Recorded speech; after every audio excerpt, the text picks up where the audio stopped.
pero tiene usted que entender un estilo de entrevistas que es el estilo Paxman. Jeremy Paxman, su entrevistador de la BBC, que es muy famoso porque le hizo 14 veces la misma pregunta al señor Haig, que era un ministro del gobierno británico, allá por el año 1997. Entonces, como la respuesta que le daba el ministro no es la que él quería que diera, empezó a repreguntar una y otra vez. Esta es la secuencia que para algunos es un momento histórico del periodismo y para otros una payasada teatrera. Pues supongo que sea un intermedio, ni un extremo ni otro, pero este es un fragmento.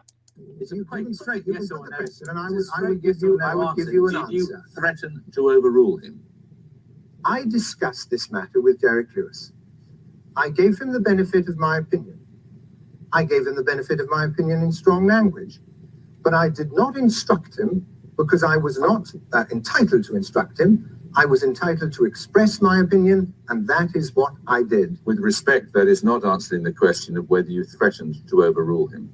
It's dealing with the relevant point, which is what I was entitled to do and what I was not entitled to do.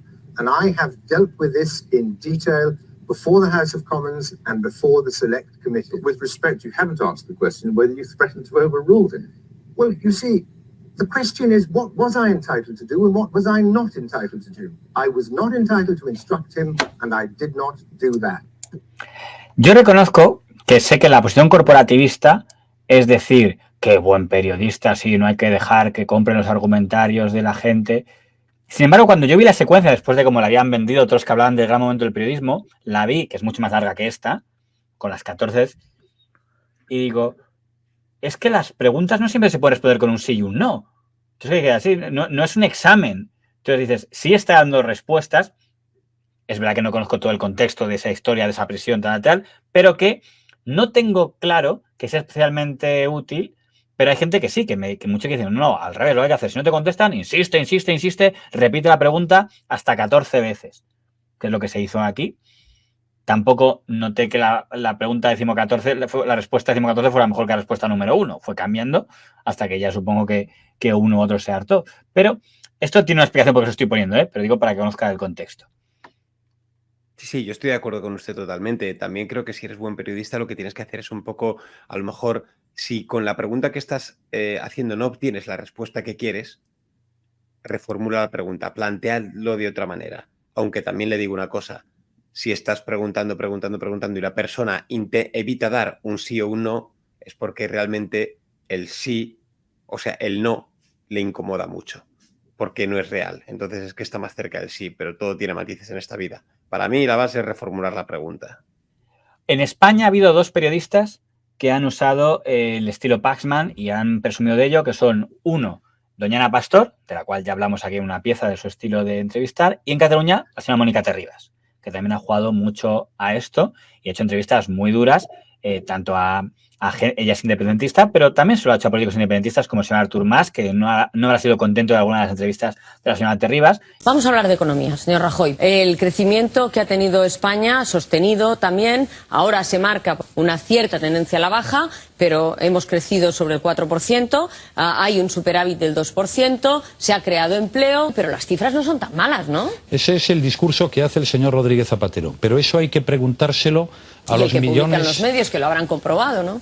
Bueno, el que publican los medios, algunos. El incremento de los precios viene dado por 2 factores fundamentales. Uno, el petróleo, que no es una cosa que pueda ser controlada por la economía española y que tiene mucho que ver con un contexto internacional marcado también por la guerra en Irak. Y 2, el incremento de los precios de las materias primeras, especialmente cereales, que han afectado a los alimentos. ¿Cómo se puede controlar eso? ¿Qué propone Rajoy para disminuir eso? Ese es el interesante discurso que hace el señor Rodríguez Zapatero, que dice yo no puedo hacer nada. El precio de la vivienda libre en la época en que gobernaba el Partido Popular estaba en un 17-18 en el segundo mandato de José María Aznar. Ahora ha bajado y está a los niveles de prácticamente la inflación, el 5%. Y casi debatir más que preguntar. Y siempre desde el prejuicio, y desde un prejuicio poco inteligente y desde una cultura escasa. Y entonces, y desde una impertinencia. A mí no me gusta, yo no haría entrevistas así, me parecen malas. Y a mí Mónica Terribas me parece una mala entrevistadora. Lo que pasa es que tiene buena fama, igual que Ana Pastor, a mí no me gusta. Y a señor Rajoy y a otros. Bien, Todo esto viene a que en el momento del procés del año 2017, la señora Mónica Terribas conducía el programa estrella de la radio pública en Cataluña, o sea que la radio privada, que es la más escuchada, se llama RAC1, pero la radio pública es Catalunya Radio, y pasó la historia porque después de que se proclame la independencia unilateral por parte del señor Puigdemont, ella empieza así su programa de radio en un inicio que está ya en la historia de la radio de nuestro país, o en su caso habría que decir del Estado. Bona tarda, ciutadanes i ciutadans de la República Catalana. Perquè mentre les mesures de l'article 155 no s'executin i es publiquin oficialment, això és el que ha decidit el Parlament legítim triat a les urnes el 27 de setembre del 2015. Catalunya ha vulnerat el marc constitucional, ha trencat amb el règim del 78. Són 5:15 de la tarda de dijous 27 de setembre del 2017. I el Parlament ha votat. Catalunya s'ha constituït en un estat independent i sobirà, de dret democràtic i social, en forma de república. 70 vots a favor, 2 abstencions, 10 vots en contra, amb absència dels diputats i diputades de Ciutadans, del PSC i del Partit Popular Català. Viurem en directe a la plaça Sant Jaume i arreu del país la celebració als carrers del naixement de la República Catalana. Uf, qué ridiculez, por Dios. Llámame raro, pero no estoy seguro que fuera lo más objetivo posible, aunque nadie lo fue en esa franja de tiempo, pero con la responsabilidad de que era un medio público. Sí, pero bueno, una más, pero es evidente que esto es una mentira, un sueño, llámalo X, pero estás vendiéndole esta falacia, se le estás vendiendo a los oyentes, que muchos estarán diciendo como, oye, que esto va en serio, que es que lo vamos a hacer, es que finalmente sí, nos quedamos como República Catalana y vamos a hacerlo. Era un espejismo, es la palabra que quería utilizar. Y aquí te venden el espejismo como real. Me parece ridículo, es tomar a sus oyentes como por niños, sinceramente.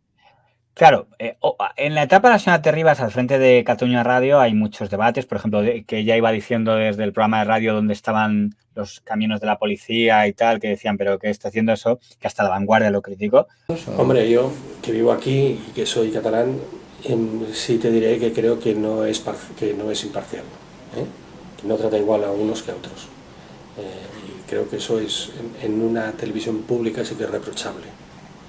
Y algunos programas que creo que no están de acuerdo con lo que debería ser TV3 y Catalunya Radio.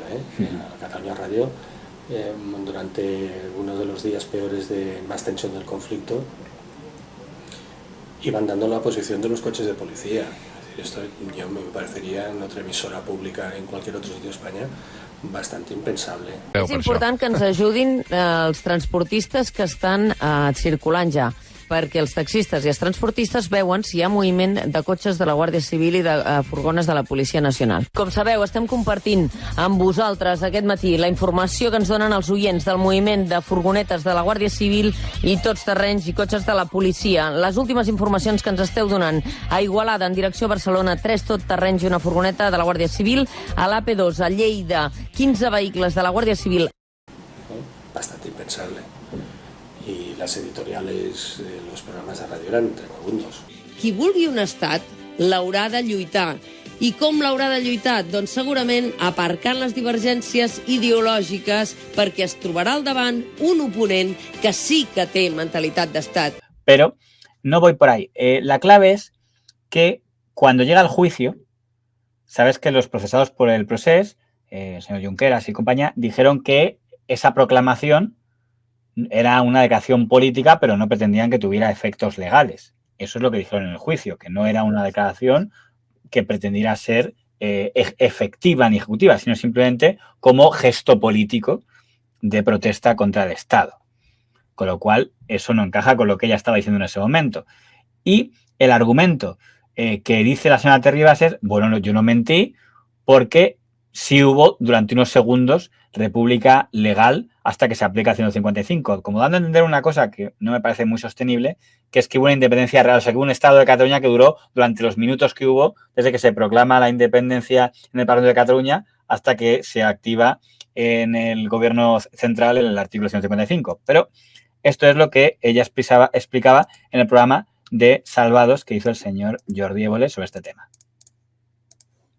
A veces se os critica por esta pasión, No, esto era descriptivo. En ese momento, el 155 no estaba aplicado. Bueno, Mónica, pero tú en el arranque del programa este especial hablas y dices bona tarda, ciutadans i ciutadanes de la República de Cataluña. Claro, porque técnicamente se había aprobado en el Parlamento y el 155 no estaba aplicado. Entonces, tú con lo que ahora... Es que yo digo, quiero entender que su razonamiento es que entonces sí hubo una república que existió durante los minutos entre una cosa y otra, para justificar que ella, en esos momentos, cuando dijo ese programa, no estaba faltando la verdad.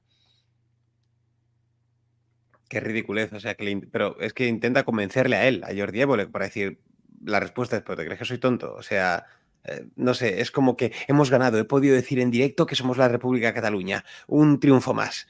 De verdad que me parece, es de cosa de Sin embargo, críos, en serio. aquí va a ocurrir una cosa que va a explicarse el por qué he empezado la pieza con Beza. Bueno, aquí empezamos a discutir sobre lo de si fue leal o no, y entonces hace Évole una pregunta que a él le parece pertinente. Tú con lo que ahora están diciendo, por ejemplo, en el juicio, ¿sientes que te engañaron?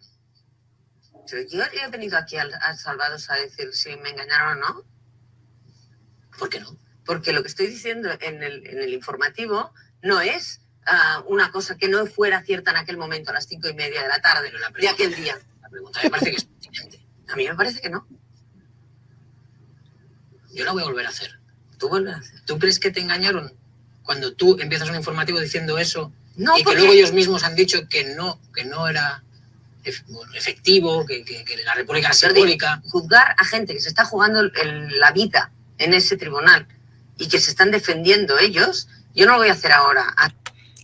¿Qué interpreto que está diciendo? Bueno, es que ahora los pobres en el juicio, ¿qué van a decir? Se están jugando la vida. Con lo cual entiendo que es que ella de verdad piensa que no fue un simple gesto simbólico, que de verdad cree que hubo algo ejecutivo.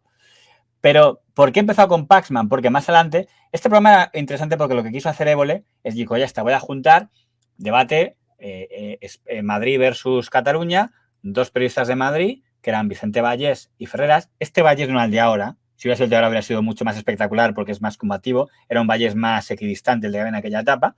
Era Ferreras casi, el que aquí es el que pone el tono más combativo. Y dos independentistas, que le había pensado muy bien porque quería que fueran Terribas y Basté. Pero Basté se lo lío, digo, ya esto no me dejó ahí, entonces cuando él no vino, con lo cual trajo a esta señorita de TV3, que un nombre no me sale ahora, y sobre todo a Terribas, que era el punto fuerte de los que estaba aquí. Pero salió el tema, en el momento ya después de esa tensión, se puso a hablar de lo difícil que es entrevistar a políticos. Perdone, ¿le puedo decir una cosa? Años con una práctica de la política de partidos que se basa en el argumentario, de repetir y repetir lo mismo y no responder a las preguntas que se hacen.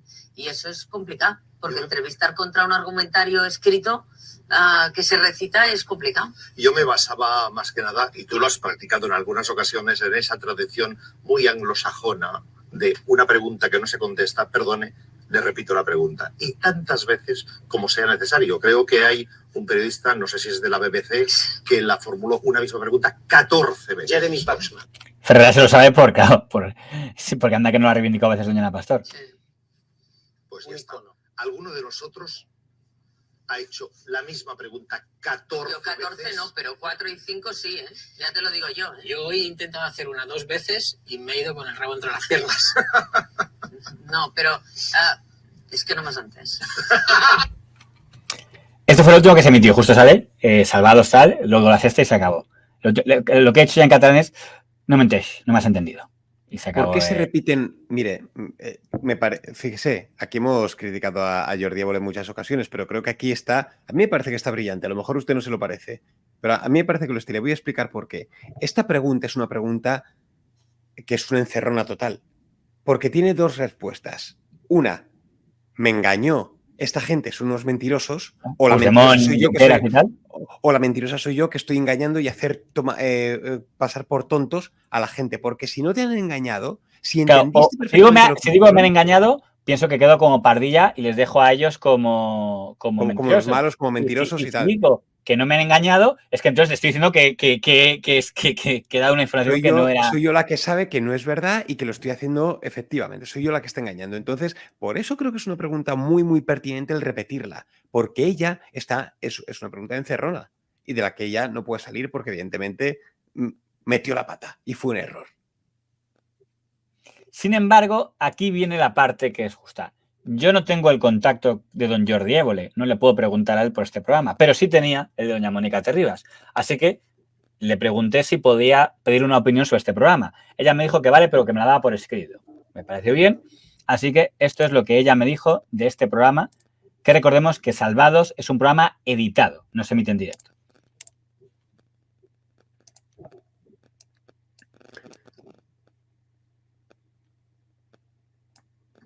¿Ya? Sí, creo que el planteamiento editorial de ese programa no fue un diálogo entre iguales, ni tampoco la edición del programa respondió a lo que había ocurrido durante la larga conversación que tuvimos. Nunca participo en programas que luego tengan que pasar por salas de edición y postproducción intensa cuando se deben tratar cuestiones de alta complejidad y en momentos de tanta tensión. Tanta tensión social y política y de un contexto sobre los medios públicos catalanes tan viciado. En ese entorno hay que respetar bien lo que se dice, en el orden en que se dice y el cómo se dice.